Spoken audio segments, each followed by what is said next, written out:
This is the generation of them that seek his face. This is the generation of them that seek his face. Shalom, shalom. We want to welcome every one of you here at Olive Tree Congregation. As you are here, it's good to see many of you here, and also those of you that are coming in through our YouTube and Facebook and other venues that are out there. So far, we haven't been censored. I guess I haven't said some of my comments on the air, but we want to welcome each and every one of you. Today's study is Yitro.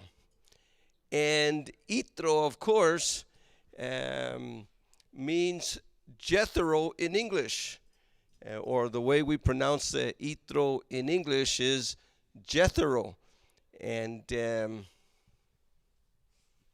Yitro begins here, our Parsha Itro begins in Exodus 1:20 and 18:1 to 20:23. And so it's a good portion. But before we get into our Parsha today,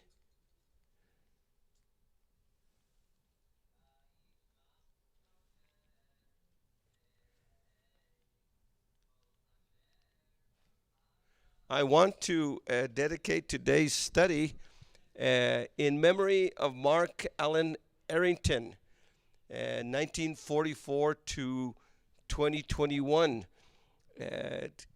Mark Arrington was a friend of mine, my mentor. He was my Greek and Hebrew teacher from 1973 to 1976 when I graduated in Bible college. He was an excellent Greek and Hebrew scholar. He also, I not only had Greek and Hebrew with him, but he was the professor of Old Testament studies. And he just passed away last week on the 19th of January 19th. He passed away. And it's interesting, this last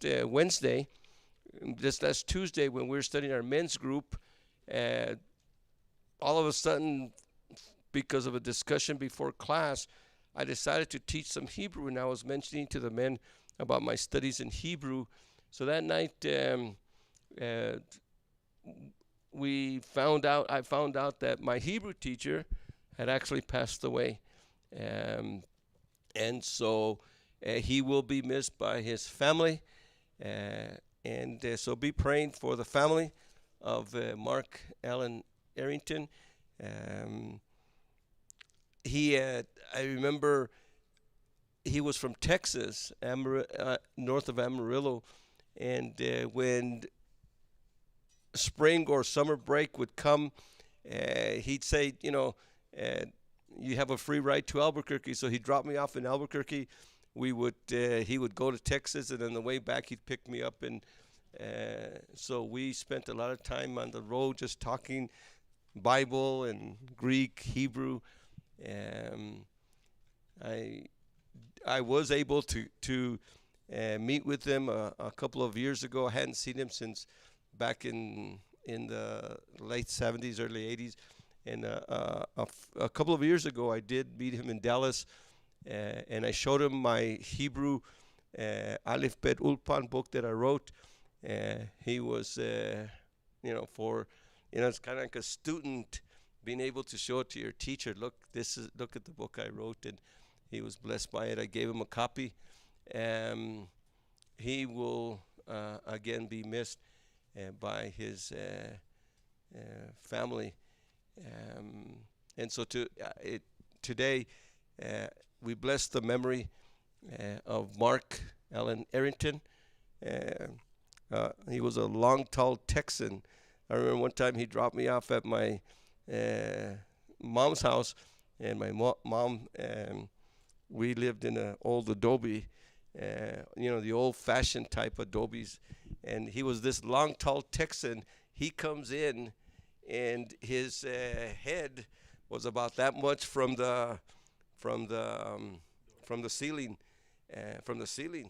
and we had this, the old global right in the middle, and he had to bend down, and again he had to bend down to go in the house, and of course we were in L.A. and always he wore his boots, cowboy boots, always. So he was a great teacher, and he was the one that did the wedding for Sherry and I. And so he was our wedding preacher or pastor that did our wedding. So he actually came from Dallas to do our wedding, and then went back. So I that was in '82, and so it's he was like I said, a good friend, and he was my Greek and Hebrew mentor. Today, when I'm looking at some of the notes, I went back to look at some of the notes of some of I still have class notes from back then, and I took out my Bible because I still have the Bible that I used while I was in college there in between 73 and 76, and as I was going through today's Parsha, I was looking at some of the notes that I had written down even on my Bible from that time. And so, again, be praying for Mark's family. Today's Parsha has eight lessons.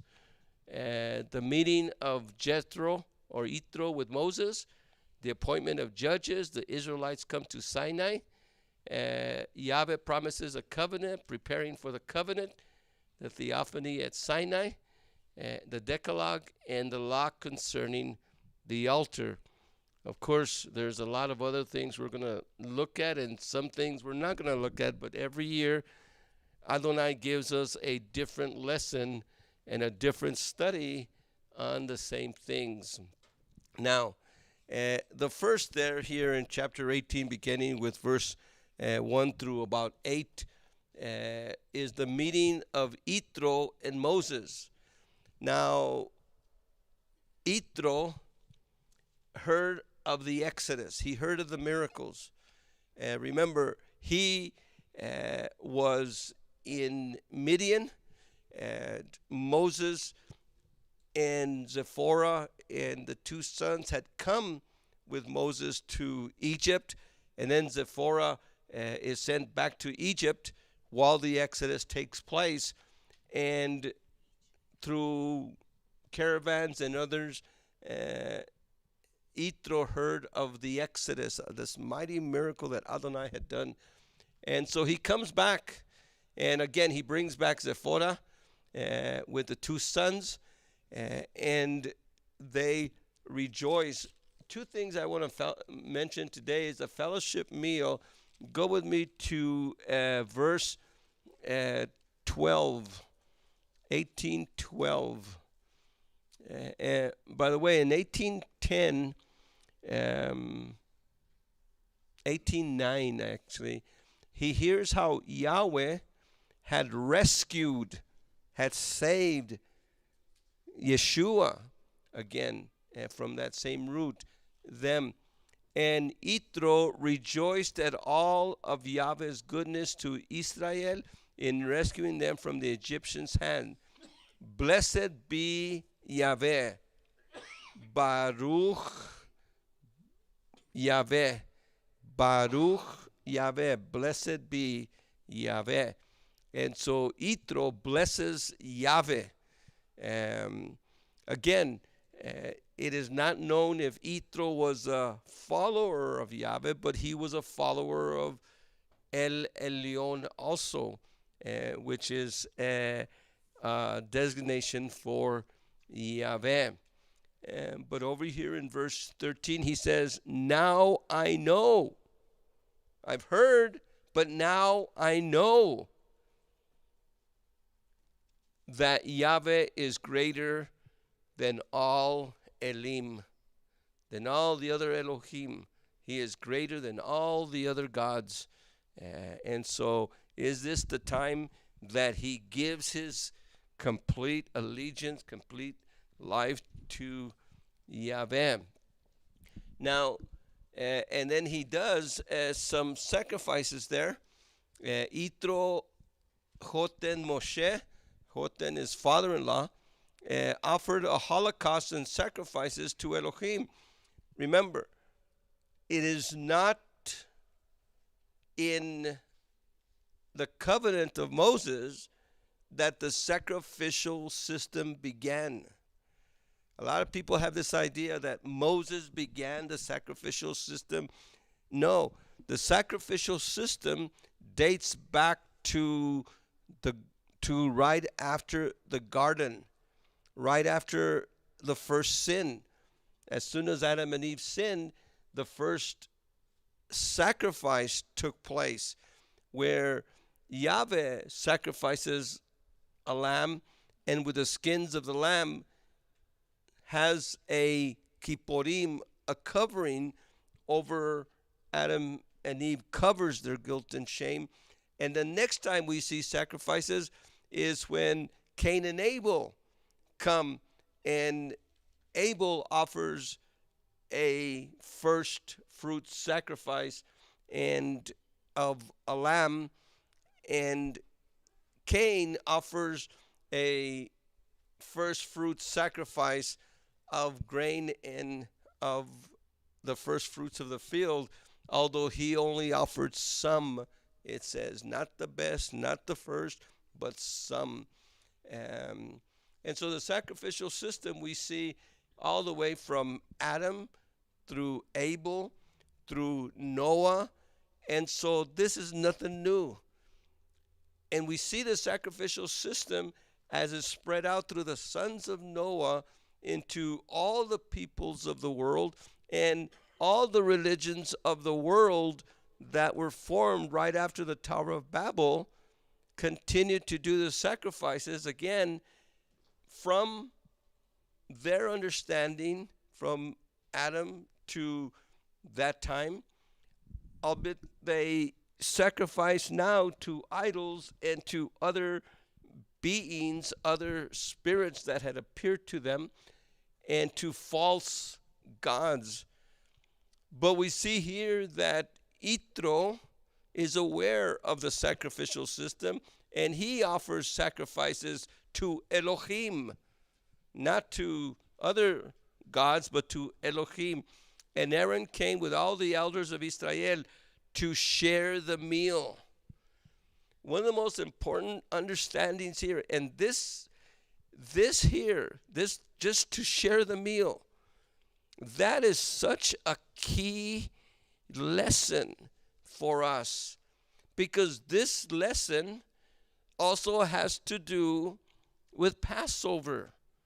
This lesson also has to do with even sharing meals among ourselves. Now, when you share a meal, when you kill a sacrifice and share the meal of that sacrifice, in a sense, as you eat a portion, and you don't have to eat the whole thing. It's not like a meal where you're hungry and you want to eat. It's a ritual meal.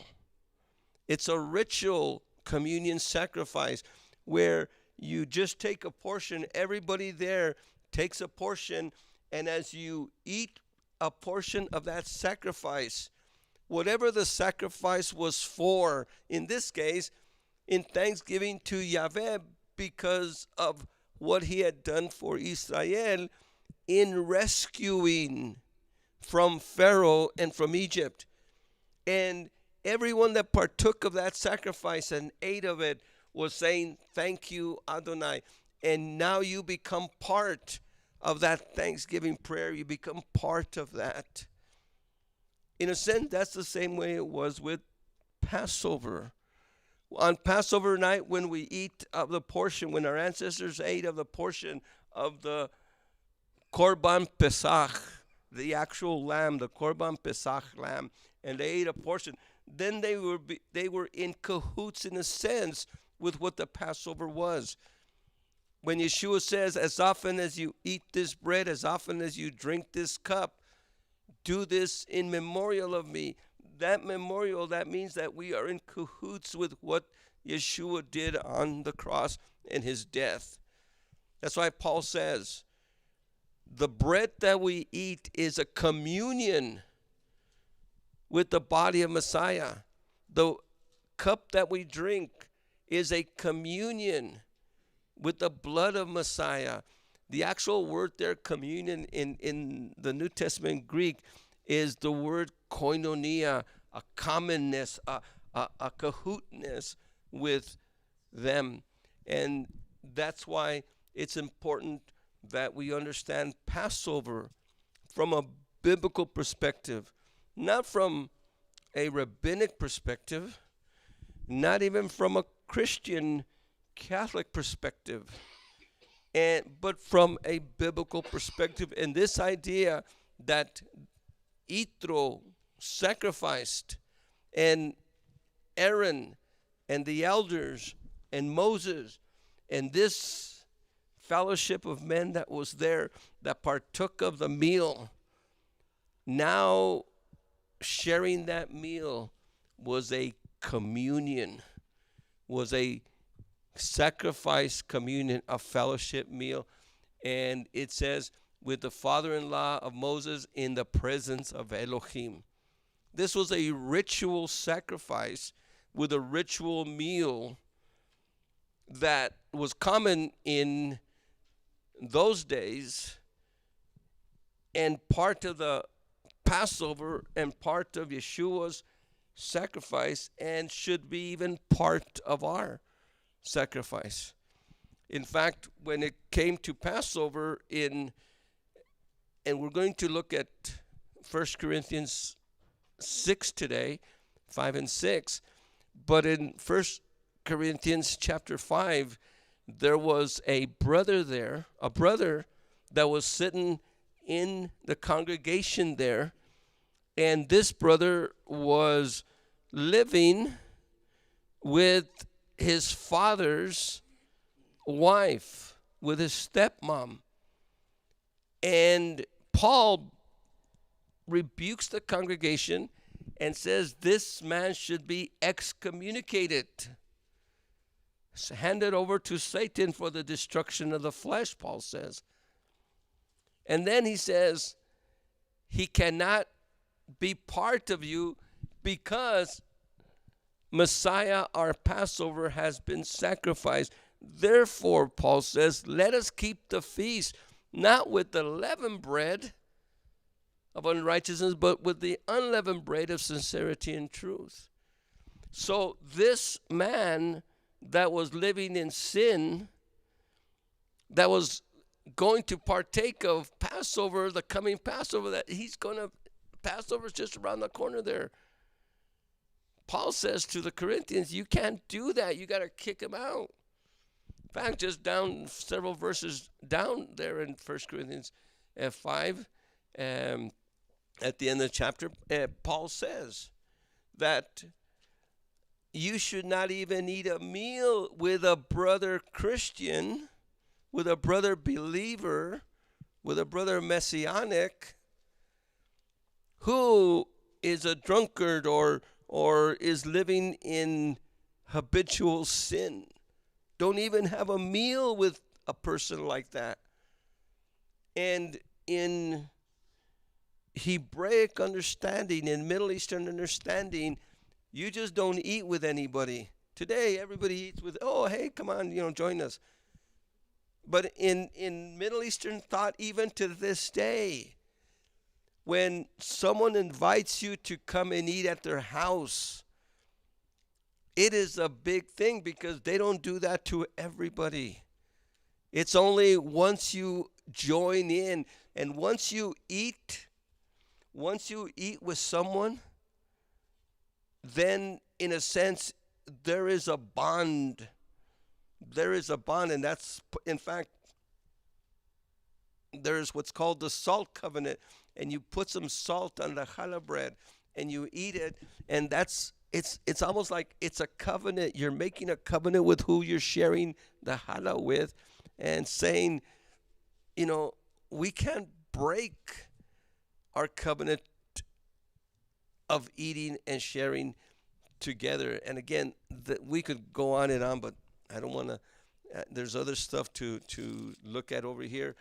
And so all of a sudden, they have this meal. Well, on the following day, here they're, rejoicing, having this meal. On the following day, verse 13, Moshe took his seat to administer justice for the people. Now, one of the most important parts of leadership is administering justice. Administering justice. And this, we would say, is the beginning. Now, they'd administered justice before. There's always been in Israel this idea of elders.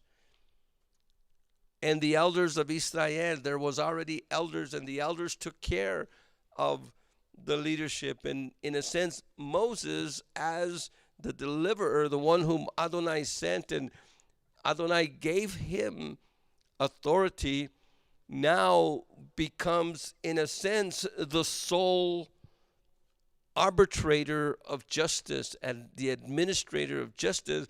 And it says he took his seat. Taking a seat for administering justice and teaching, by the way, in today's world, most of the time when we preach, we stand preaching. But in biblical times, you never stood as you preached, as you taught. You always sat down. You always were sitting down, because when you sit, it's a symbol, a biblical symbol of authority. You have no authority when you stand, but you have authority when you sit.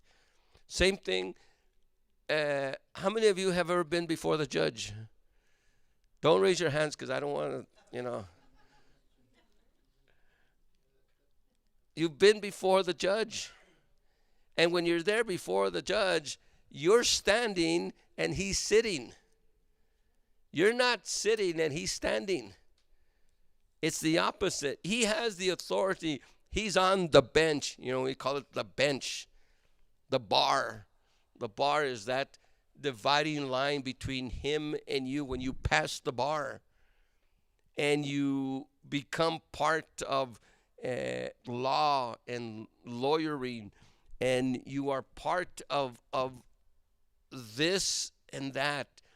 And those on that side, on the bench, have authority. And so what we have here is that Moses is sitting down and as he administers justice to the people. But he does it from morning to evening.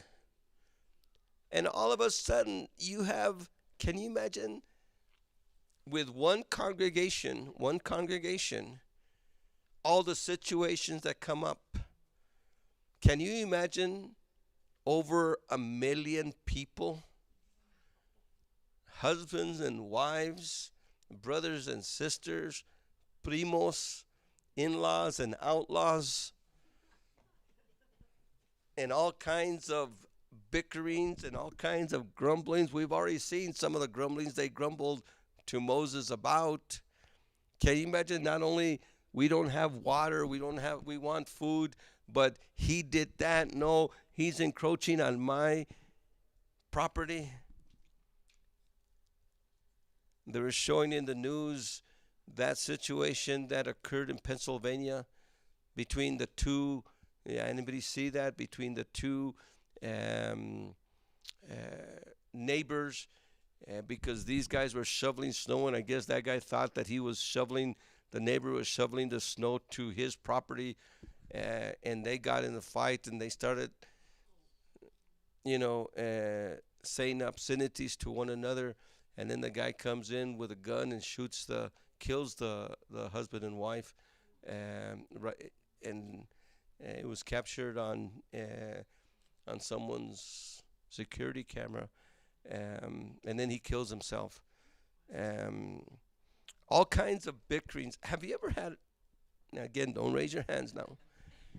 But have you ever had a fight with neighbors, or a fight with even family or situations, even at home, or even against the government, or things that, what do you do? And today I'm going to sue you. You don't go out and take your gun and shoot the neighbor. If there's a problem, call the police, sue them if you have to. But what do you do when you have problems with someone else? But more importantly, again, please, on this one, don't raise your hand again. But have you ever had problems here at this congregation with someone else? All of a sudden, you have a situation where you have a congregation and, praise Yah, we're loving, singing Kumbaya and all this kind of stuff. But all of a sudden, as two people see each other, all of a sudden daggers start throwing from one congregational member to another, and or you see a congregational member or ex-members at Walmart or somebody, and this week I was going to a store, and one of the Sherry and I were at Albertsons, and one of the someone was passing by, and they go like this to us.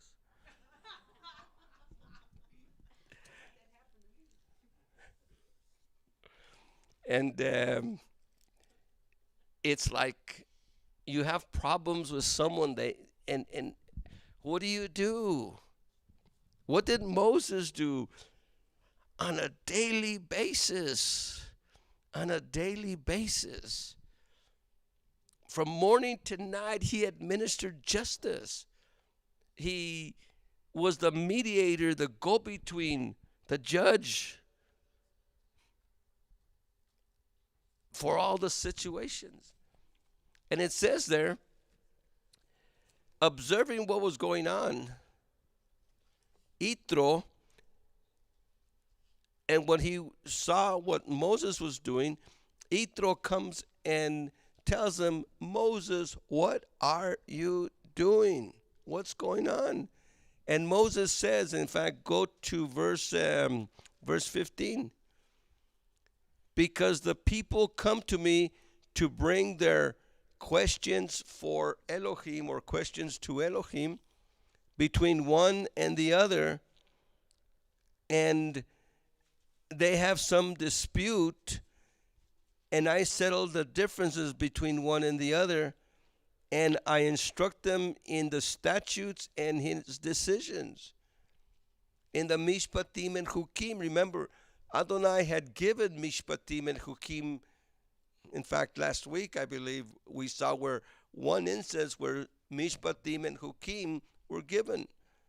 There was other mishpatim and chukim that were given from the beginning. In fact, remember last week we asked what was the first commandment? And the first commandment, or for the first mishpatim, is be fruitful and multiply. These are rulings, these are laws that Adonai has given us, commandments that he's given us. Mishpatim and chukim. And so because they were breaking the mishpatim and chukim, Moses had to arbitrate. And I settle the differences, and he teaches them. So Moses was a teacher. Moses was a judge. He did everything. And so what Moses' father-in-law says, it's not right what you're doing. And he instructs them to appoint judges. To appoint judges. You cannot do this alone. And he says in verse 21, but choose from the people at large some capable and Elohim-fearing men, trustworthy and incorruptible. By the way, incorruptible. No swamp here. No swamp here. The problem with today, and I believe that most of the judges are actually bought and corrupt, not only here in New Mexico, but throughout the land. The biggest problem is we have corruption among the judges and the leaders. And that's part of the problem. He says that they are to be Elohim fearing. They have to fear Elohim. If you don't fear Elohim, you don't fear nobody. Trustworthy, incorruptible, and appoint them as leaders of the people, leaders of thousands, hundreds, fifties. And these men are to administer justice at all times. Now, they can refer the big cases to you. Moses would be like the Supreme Court. And everyone else was to do the smaller courts, the smaller little ideas. And he took his advice, and after this, Yitro goes home. This is the origin of the Beit Din. The Beit Din. Now, very few congregations have a Beit Din. Every congregation should have a Beit Din. Now, if you go with me to the book of 1 Corinthians, go with me to 1 Corinthians, and here in 1 Corinthians chapter 6 is the authority that Adonai gives to the, what we would call the New Testament congregation, the apostolic congregation. And it says there in verse 1, how dare one of your members take up a complaint against another in the law courts of the just instead of before the saints? In other words, how dare anyone have a complaint among, and we're talking now about the body of Messiah, within the body of Messiah, not outside the body. We don't have authority over those outside. In fact, there in chapter 5, verse 12, Paul says, it is not my business to pass judgment on those outside and non-believers. Of those who are inside, you can surely be the judges. But of those who are outside, Elohim is the judge. You must drive out this evildoer from among you. And he's quoting Deuteronomy chapter 13:6 there. He's quoting Torah. So Paul says, drive out, and again, talking about that brother who was walking in sin, excommunicate him according to Torah. It's not my business to pass judgment on those outside. One of the problems that many believers has is we're always judging those drug addicts, those drunkards down the street, those harlots and all that people. Oh, wait a second. Elohim's going to judge them. Don't worry about them. Pray for them, witness to them, but don't judge them. We're not supposed to judge outsiders, but of those that are inside, we can surely be the judges. And the problem with the Corinthian church is that they were having a blind eye towards sin in the body, probably judging those that were outside, but having a blind eye among themselves, not judging the body. The body needs to be judged. We need to judge ourselves. And it goes on to say, taking your complaints to the law courts of the unjust. rather than among us. And then he goes on there to say, as you know, it is the saints who are to judge the world, and it is the world who will be judged by you. How can you be unfit to judge trifling cases? Of course, this is in the future. Since we also will judge angels, it follows that we could judge matters of everyday life. And when you have cases like that, the people you appoint to try them were not even respected in the Kehillah. The appointment of judges by Moshe, the Beit Din, had to be trustworthy, incorruptible men. But over here in the Corinthian church, there was men that were appointed to that. They did have a Beit Din. They did have a Sanhedrin. The word Beit Din is the house of judgment, which is what we would use as the word Sanhedrin in the apostolic scriptures. They did have a messianic Sanhedrin here. They did have a Beit Din, but the people they appointed were not respected. They were not men of trust. They were not men, they were corruptible. And it says, you should be ashamed. Is there really not one reliable man among you to settle differences between brothers? And so one brother goes to court against in front of unbelievers. It is bad enough that you have lawsuits at all against one another. You to let yourself be wronged and let yourself be cheated. Look at that. In other words, when you're wronged and when you're cheated, shouldn't you do that? Yeah. That's turning the other cheek. That's walking a second mile. Let yourself be cheated. Let yourself be wrong.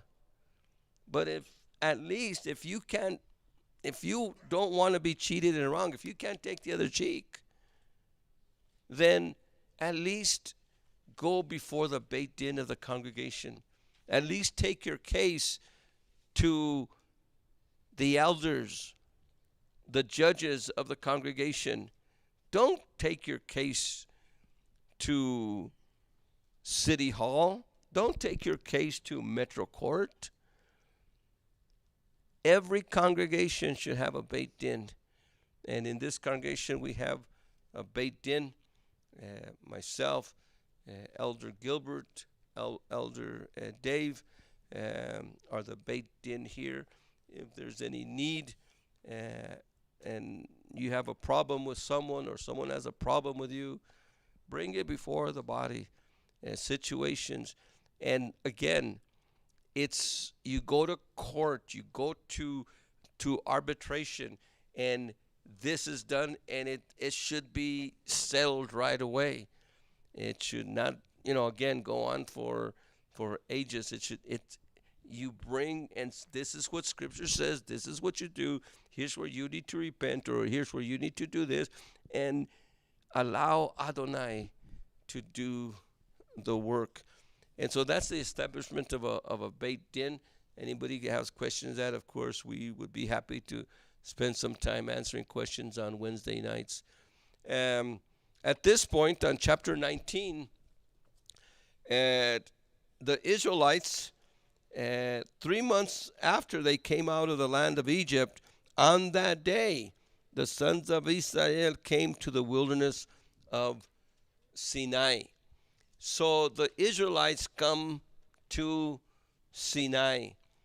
And this is a very, the picture here is the way all the different areas that are in the wildernesses, there are, you could still see some of these land formations, all that area of the southern Sinai and on the other side, even as far up as Petra, the rocks are very red and very just like this. It's I walked many of these mountains many times. But they come to Sinai.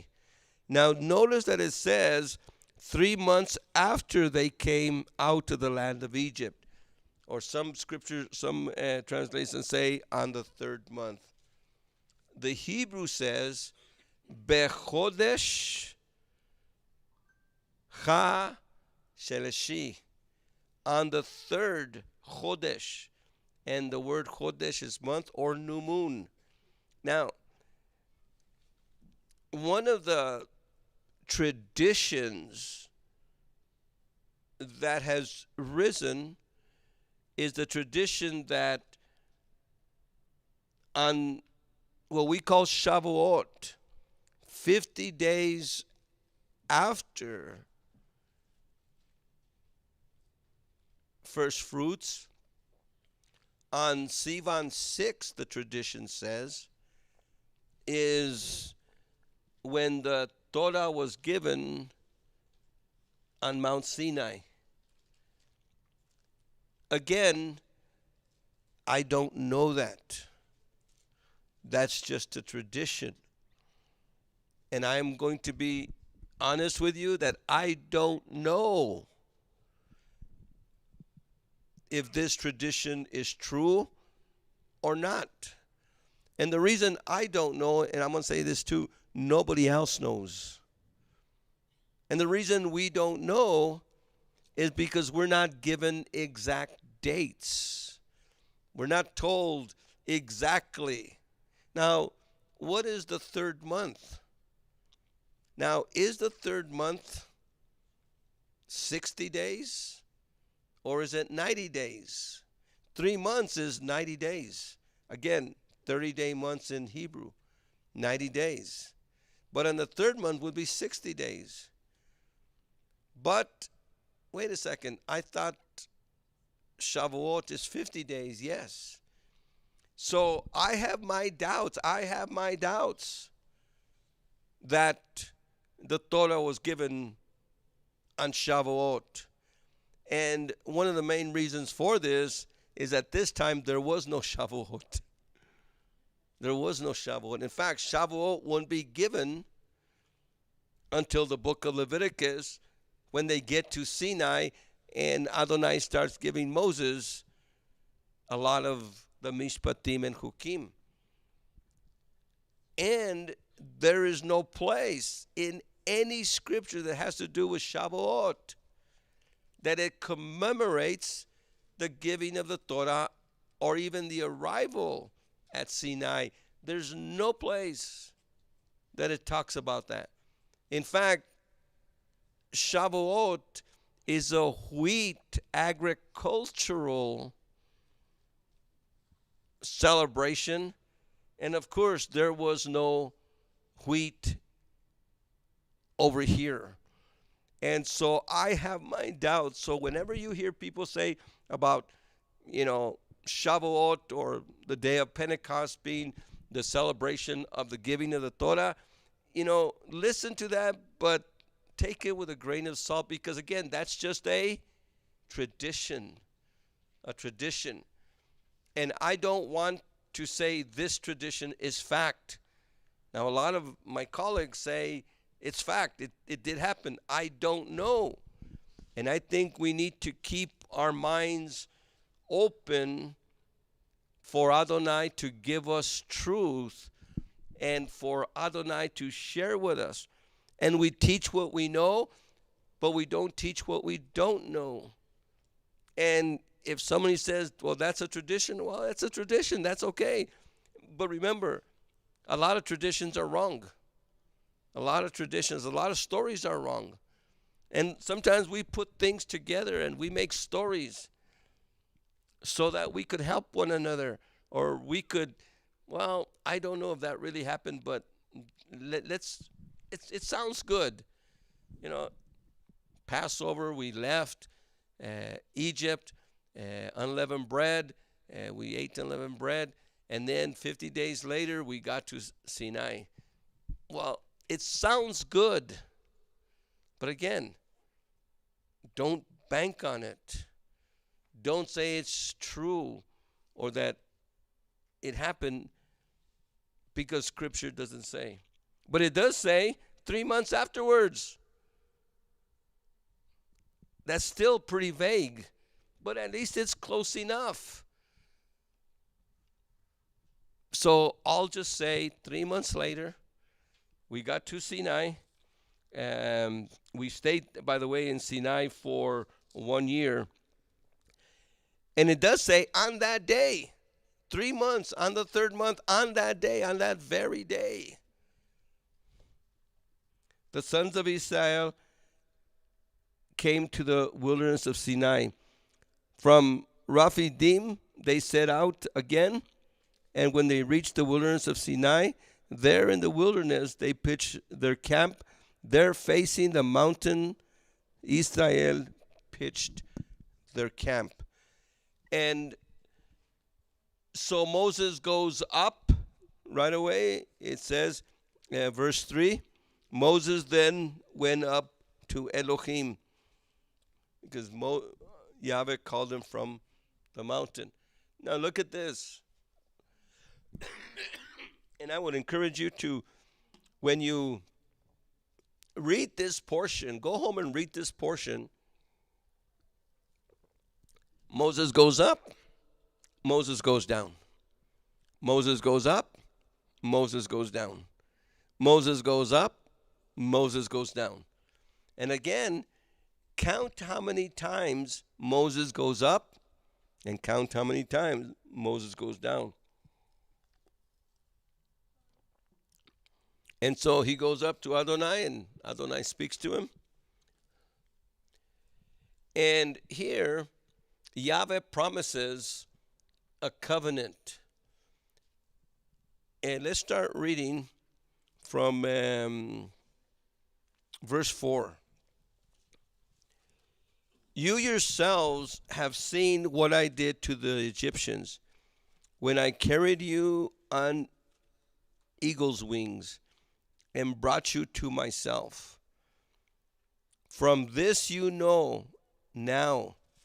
Okay, now the next word, put a circle around it. Put yellow. If. Anytime a sentence begins with if, it's called a conditional clause. A phrase with a condition. If you do this, I will do that. If you pay me $10, I will cut your hair. Or if you do this, I will do that. Conditional. If you don't give me the $10, I won't cut your hair. That's the condition, right? If you give me $10, I'll cut your hair. If you don't give me $10, I won't cut your hair. That's simple. Conditional. Adonai has done all this for Israel. But if you obey my voice and hold fast to my covenant, you of all nations shall be my very own, for all the earth is mine. If you obey my voice, you of all nations, Israel, Israelites, Hebrews, of all nations, if you obey my voice and hold on to my covenant. In other words, if you do not obey my voice, if you do not obey my covenant, then you're not my chosen nation no more. And you know what? Adonai showed it several times. Remember? In fact, Adonai even says, I divorce you, Israel. Adonai used the word divorce to Israel because we did not obey his voice. We did not hold his covenant. Therefore, he divorced. In fact, he sent us to Assyria. 10 nations are still out there in the world. Not lost, but separated. Still from Israel, separated to this day. And two other tribes were sent to Babylon for 70 years. Yes, they came back, but even when they came back, since 586 before the Common Era, since the year 586 before the Common Era, Israel has not ruled itself according to Torah. So even when they came back under the Medo-Persians, after that under the Greeks, after that under the Romans. The Romans scattered them throughout the world. Everybody's still scattered. Yeah, the United Nations formed a state called Israel. But technically, they're still not ruled by Torah. They're ruled by a secular law.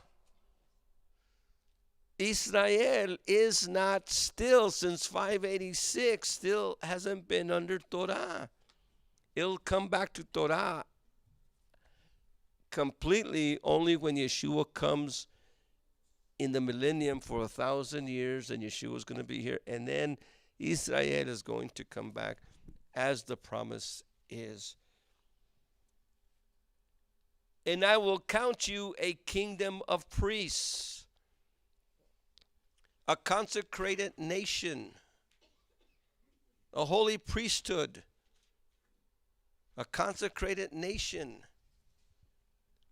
This is the promise of the covenant. If you keep, you are my possession, you are my chosen people, you are a royal priesthood, a holy nation, a set apart people, if you keep. But if you don't keep, and Israel did not keep, and Israel as a people are not keeping. That's why there is an Israel of Elohim.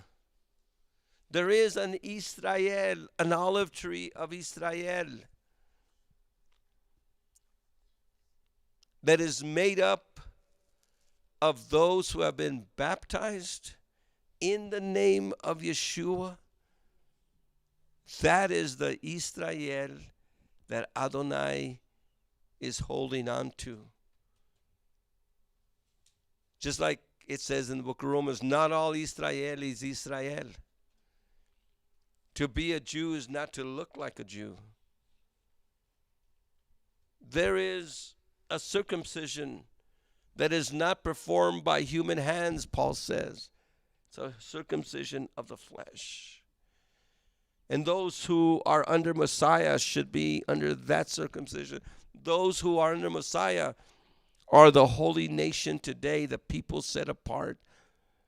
Again, if we keep, but if we don't keep, then we get separated again. Paul actually says the wild olive branches that were inserted, grafted into the olive tree of Israel, the wild olive branches, the Gentiles, they were inserted unnaturally. And if Adonai took the natural branches and cut them off, isn't it also likely that you as Gentiles, if you don't continue, that you will be also cut off?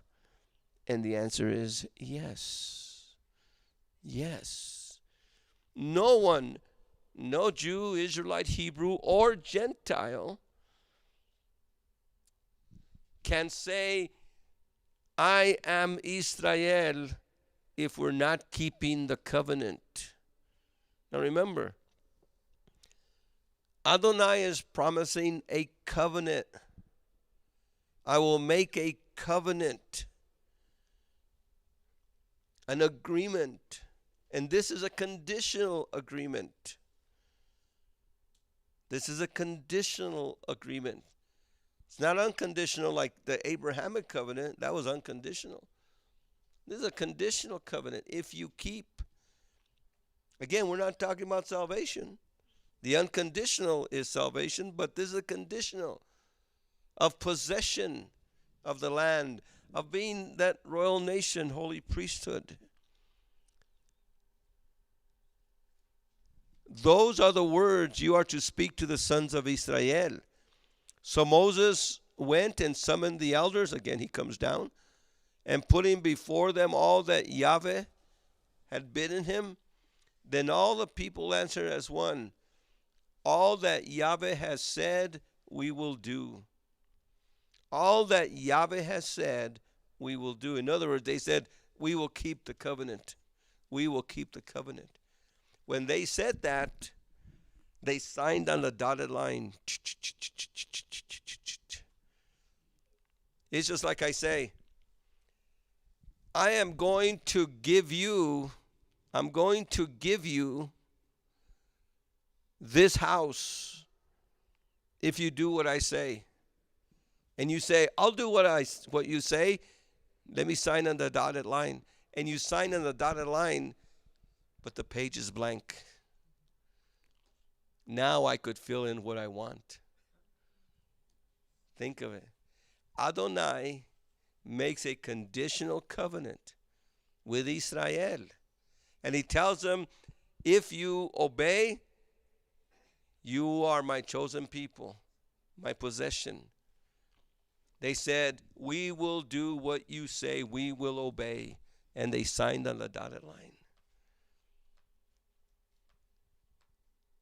3 days later, Adonai gives them the covenant, the agreement that they didn't know they were going to receive, what the agreement was, what the covenant was. But they agreed to the covenant before the covenant was given. And Moses took the people's reply back to Yahweh. He goes up again.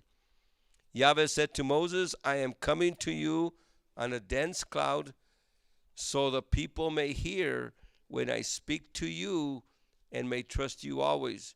And Moses took the reply back to the people, back to Yahweh. So Moses goes down, speaks to Yahweh, goes up. Moses goes down again, and then Moses goes up. Yahweh said to Moses, verse 10, go to the people again, up and down, and tell them to prepare themselves today and tomorrow. Let them wash their clothing. Now look at this. To appear before Yahweh, everyone is to wash their clothing. There's this idea with Adonai that anyone who comes to him must always come clean.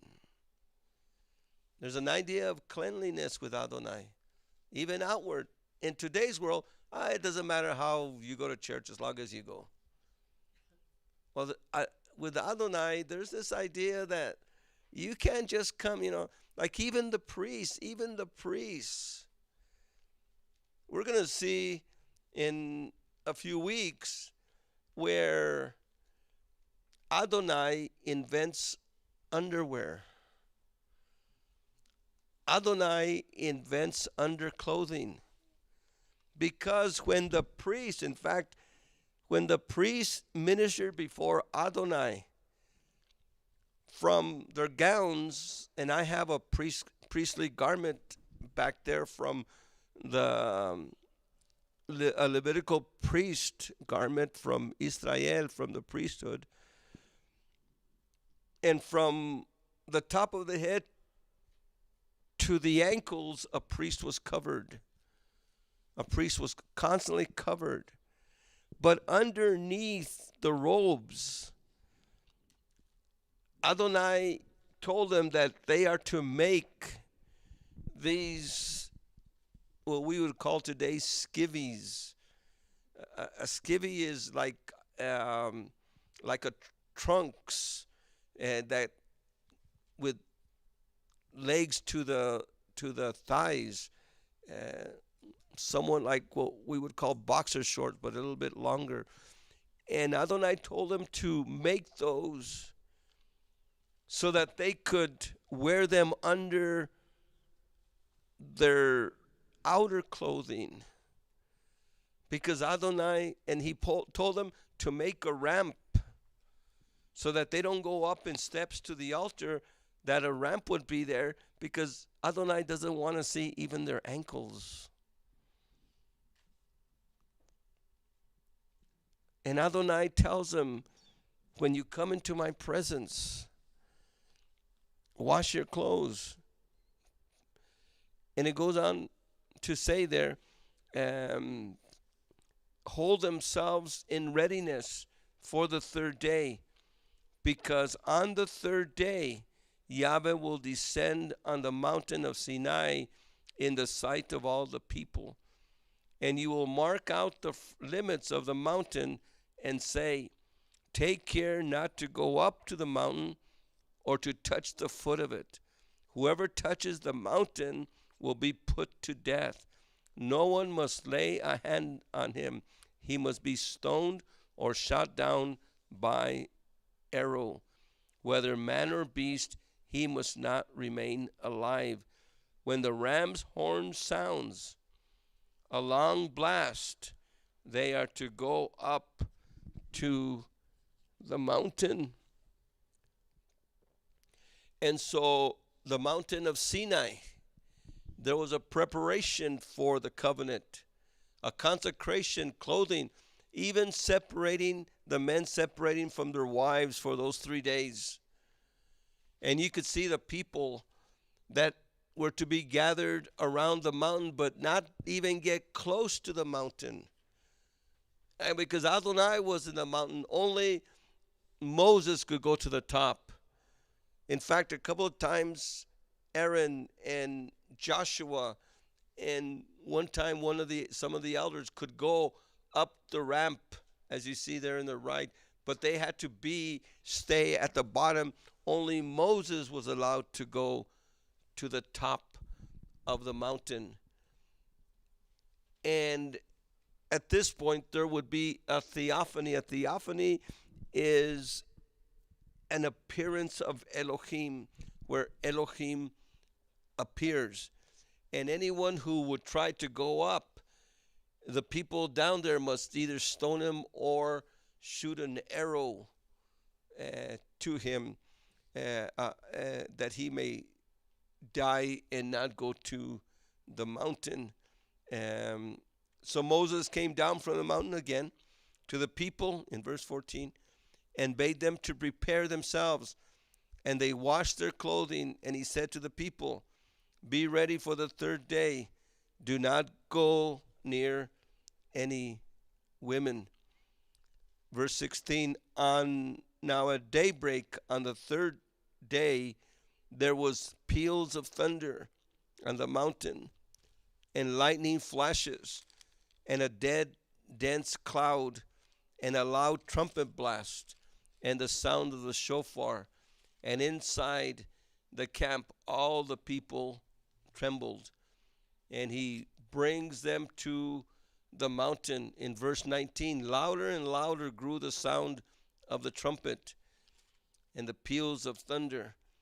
And Yahweh called Moses to the top of the mountain, and Moses went up. And Adonai says to Moses, go down and warn the people. He goes up and down again. Verse 24, go down, said Yahweh, and then come up again. Again, just going up and down many times. And so Moses went down to the people, and he spoke to them. Now, in verse 25,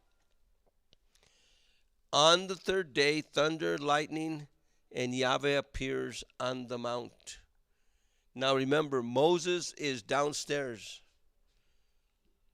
Don't look at Cecil B. DeMille's and think that was real. That's not the way it happened. Moses was down.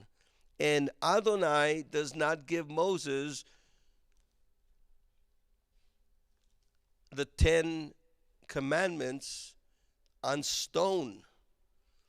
This doesn't happen. It doesn't happen like Cecil B. DeMille says. This is what happens. As Moses is downstairs with the people, Then Elohim spoke these words. He said, I am Yahweh your Elohim, who brought you out of the land of Egypt, out of the house of slavery. Now, as Moses is with the people, telling them what Elohim says, Elohim starts talking. Elohim starts speaking. The first set of giving of the 10 words, the Decalogue. The word Decalogue means the 10 words. In Hebrew, it is Asaret HaDevarim, the 10 words. He spoke the 10 words. He didn't carve them on stone. He spoke the 10 words. And Adonai was speaking from the top of the mountain. From the top of the mountain, Adonai was speaking to the people below the mountain. And they heard the voice of Yahweh. And he gives them the 10 commandments. Now, the 10 words, and I just put it here in summary form. This is just in summary form. You shall have no other Elohim. You shall not make yourself a carved image. You shall not misuse the name of Yahweh your Elohim. Remember the Sabbath day and keep it holy. Honor your father and your mother. You shall not murder. You shall not commit adultery. You shall not steal. You shall not give false witness against your neighbor. And you shall not covet what belongs to your neighbor. And again, this is just the 10 words or 10 phrases. Asaret ha-devarim. The 10 words, 10 phrases. Now, these 10 words or 10 phrases are a covenant. Now, by the way, as I was studying this, this is in the Bible that I used at the time. And I was mentioning my Hebrew teacher and the teacher that had Old Testament teaching in college. This is from his notes that he handed out. And I could still see him teaching still back then in the early 70s. And the Hittites had what they called suzerainty treaties. And a suzerainty treaty is a treaty between the king and a vassal. And when a king would conquer a country, the king would give him make a treaty with him, make a covenant, an agreement with that vassal. And this is written in Hittite suzerainty treaty form. Now the king is Yahweh and the vassal is Israel. And the king says, I will do this for you, or I did this for you, you will do this for me. So when Adonai says, I brought you out of the land of Egypt, I did this, I did this, I did this, will you obey my voice? Israel says, yes, we will obey. Well, sign on the dotted line. They said sign on the dotted line, and they got a blank piece of paper. Well, here, Adonai in audible form, excuse me, says, I am Yahweh your Elohim, who brought you out of the land of Egypt, out of the house of slavery. This is what I did for you, Israel. I rescued you. I saved you from the furnace of Egypt.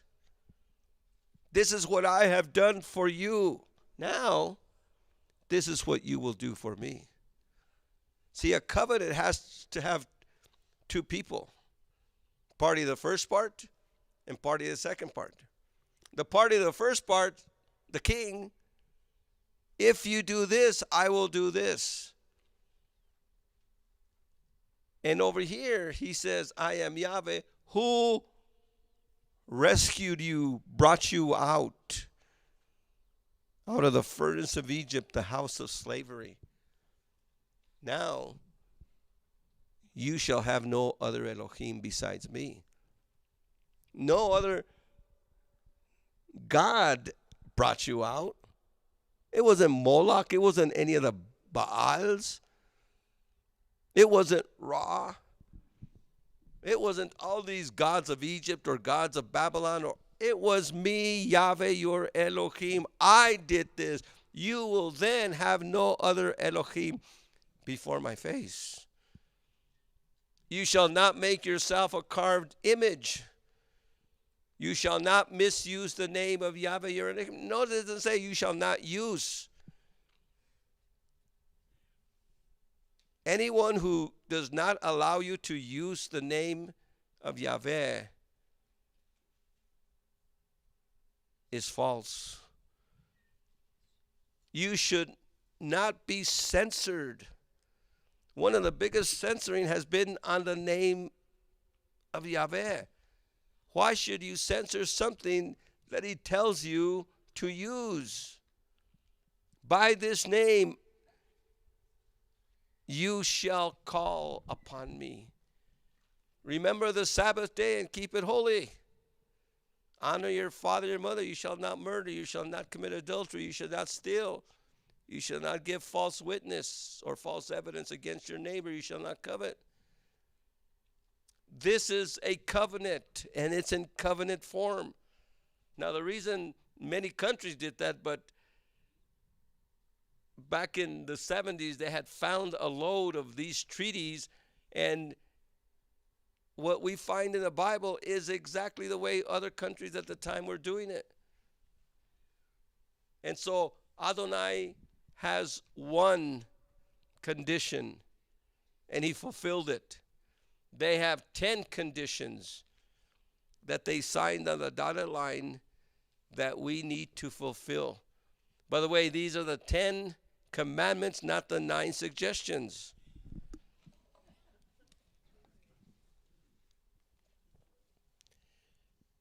Now, one of the scribes put a further question to Yeshua. Which is the first of all the commandments, or which is primary? Which is the proto commandment, the top, the primary one? Yeshua replied, this is the first. Shema Yisrael, Yahweh Eloheinu, Yahweh is one. And you must love Yahweh your Elohim with all your heart, with all your soul, with all your mind, and with all your strength. The second is this: you must love your neighbor as yourself. There is no commandment greater than these. Now, what's interesting is that the greatest commandment, Hear, O Israel, Yahweh our Elohim, Yahweh is one, and you shall love the Ve'achavta, you shall love Yahweh your Elohim with all your heart and with all your soul and with all your might. And the second one comes from Leviticus 19:18. Love your neighbor as yourself. And so it's important for us also that we know that these are the greatest commandment. And again, in Luke adds something that Yeshua said that Mark doesn't. And what Mark says about the Shema, Mark mentions the Shema. By the way, let's go to that. That's in Mark, I believe, what is it, 12? Go with me to Mark 12.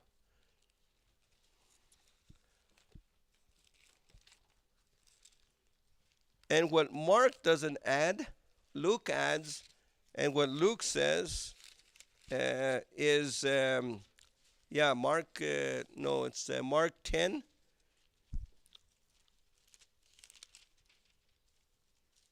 Oh, wait a second. No, it's not Mark 10.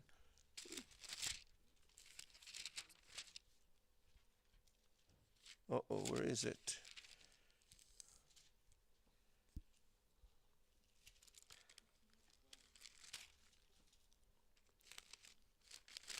Oh, I'm in Luke.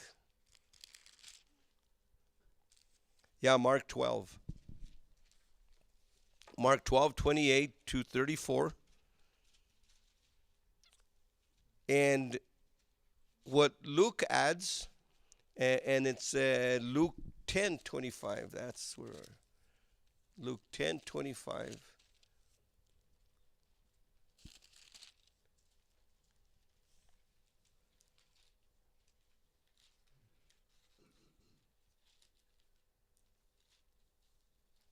Luke 10:25 to 28, and then go with me to Matthew 22:34.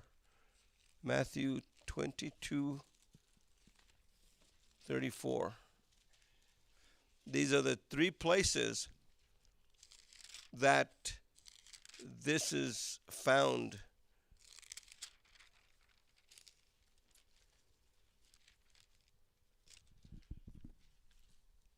(34 to 40).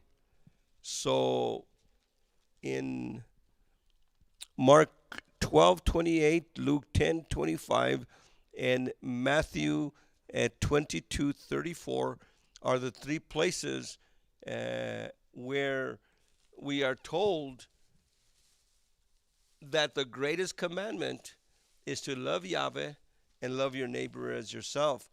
Now go with me to verse 40 of Matthew 22:40. On these two commandments hang the whole Torah and the prophets. So I want you to see this. On these two commandments hang the Torah and the prophets. If you do these two, you are fulfilling the Torah and the prophets. Nothing in the Torah and the prophets will go beyond these two commandments. The Torah and the prophets hang on these two commandments. Do these, and like it says in Mark, then you shall have life. But I want you to see something else. The greatest commandment to love Elohim and the second greatest commandment to love your neighbor still goes back to the 10 commandments, the 10 words.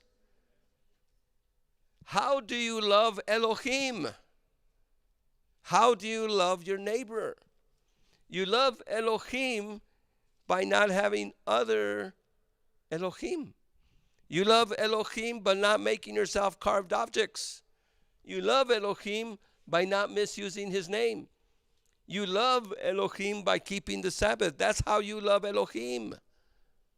You love your neighbor by honoring your father and your mother. By the way, your father and your mother are your first neighbor. Right? Your father and your mother are your first neighbor. They're your primary neighbor. You love your neighbor by not murdering. You love your neighbor by not committing adultery. You love your neighbor by not stealing from him. You love your neighbor by not giving false evidence against him. You love your neighbor by not coveting what belongs to your neighbor. The thing is, the two greatest commandments are based on the 10 commandments. And on the 10 commandments, on love of Elohim and love of neighbor, hang the whole Torah and the prophets. So it's like a cyclical thing. It's not one or the other. It's not saying, oh, I don't follow the 10 commandments. I just love my neighbor and I love God. That's all I need.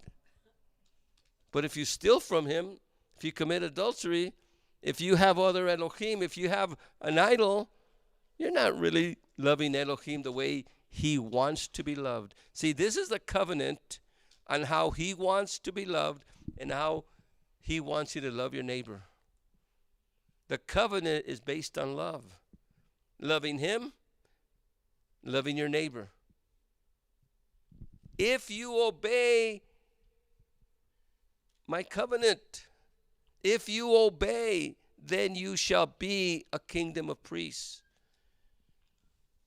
Well, if you love Elohim and fulfill the first 4, you're obeying his covenant. If you obey the second 6, you're obeying his covenant. It's mutual. It's cyclical. You can't have one without the other. You can't say, I love Elohim and I love my neighbor, and then go against him. That could lead us into a whole other real neat teaching on that. Maybe next year. The Israel covenant, or the Mosaic covenant, or the Sinai covenant. What is Torah? What is Torah? We've mentioned this many times. But the word Torah comes from the word yara, which means to throw. The word Torah means to teach, to instruct, to give lessons. In a sense, Moses was our first Torah teacher because he taught us Torah. He taught us, he instructed us.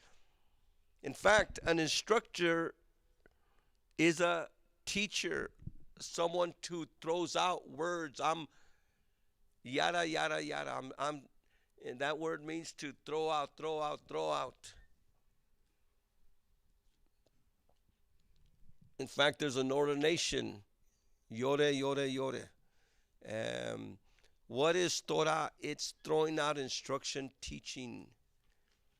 But this is different than law. The problem we have in translating and transliterating in Scripture is Torah has been transliterated as law. And so many people get into legalistic things because of that.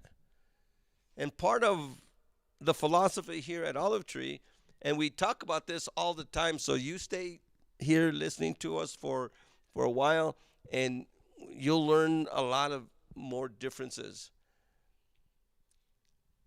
There are 2 terms that are used today for the Bible. These should not be biblical terms. These are not biblical terms, and they should not be used for the Bible. This is not the Old and New Testament. There's no place except in English Bibles that say Old and New Testament. The term Old Testament and New Testament were coined, as is thought, by a Catholic heretic by the name of Marcion. And because he was anti-Semitic, he thought that the books of Moses, the Torah, and the prophets were obsolete and to be not used anymore. And he said that most of the writings of the apostles were obsolete, and he only followed what Paul said, Luke and Paul. Everybody else was thrown out, and he threw out the whole Tanakh, the whole books of Moses, the Torah, and the prophets. And he's the one that coined these terms. The Torah, the prophets, the apostolic writings are all Torah because they're all instruction. When Yeshua was teaching, he didn't come, he says, to destroy the Torah and the prophets. He didn't come to make it obsolete. He didn't come, the Torah is plan A and that failed, so I'm going to do plan B. Yeshua did not come with a plan B. What Yeshua came to do was Adonai only has one plan, and that's plan A. There's no plan B in Adonai's ways. There's only plan A. But always remember, and we're going to see this next week, it is we who broke the commandments. We who failed.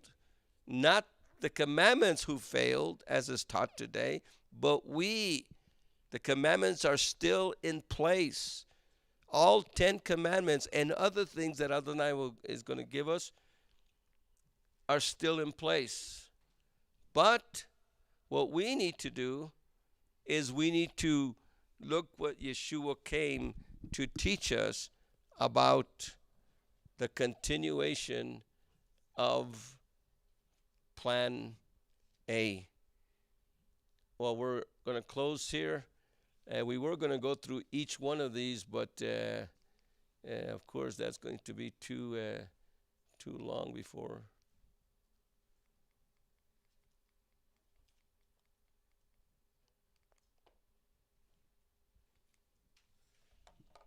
The last thing I want to share was the giving of the 10 words on Shavuot. And we're going to see, we saw today that the words were spoken from the mountains. Next week, we're going to see that the words were written on a scroll by Moses. And then we're going to see that the words were inscribed by Adonai in stone. And then inscribed by Adonai a second time. So there are 4 giving of the Torah, of the 10 commandments of the covenant. Now remember, Genesis to Malachi is not the Old Testament. Genesis to Malachi is not the Old Covenant. The covenant is the 10 words. Remember, I'm going to make a covenant with you. That's the covenant that Adonai made, the 10 words. And he put it on stone at the end. And so what we need to start doing is kind of, in computer talk today, they have an idea of what's called reformatting. Have you ever heard that term, reformatting? Where you got to reformat the disk, reformat the computer.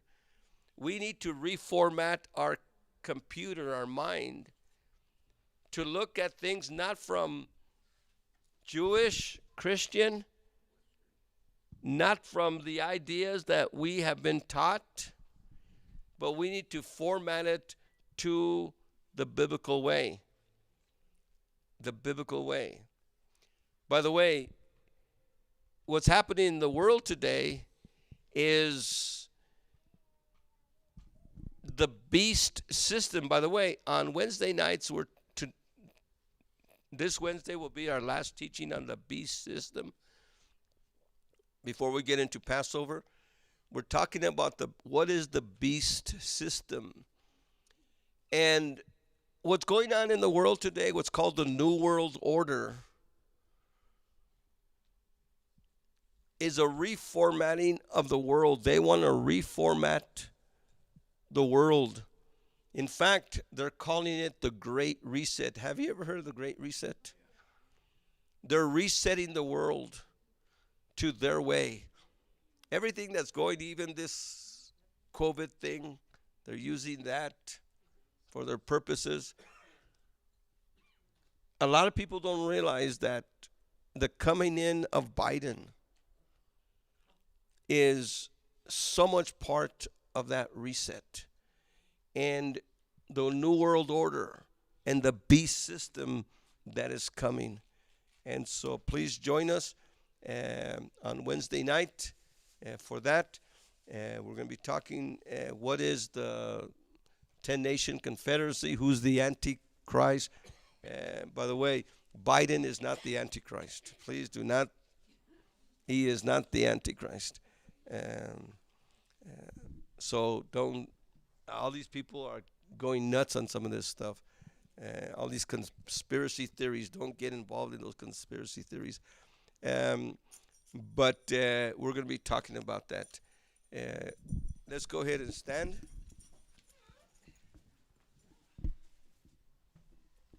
Yevarechecha Yahweh vayishmerecha. Ayir Yahweh panav elecha vichunecha. Asa Yahweh panav elecha vayasem lecha. Shalom. May Yahweh bless you and keep you. May Yahweh make his face shine upon you and be gracious to you. May Yahweh lift up the light of his countenance upon you and give you his peace. Shalom, shalom. and have a good day.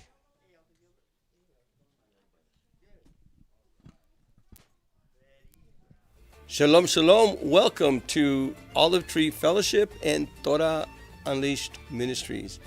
Thank you for joining us on our channel. If you have enjoyed this teaching and would like to see more, please like and subscribe to our YouTube channel. Don't forget to click the notification bell so that you can be notified when we have new videos.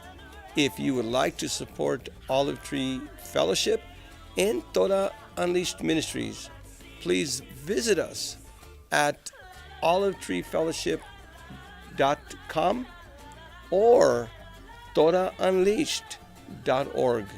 We thank you for your past support and hope to continue with you. Shalom, shalom. Have a good day.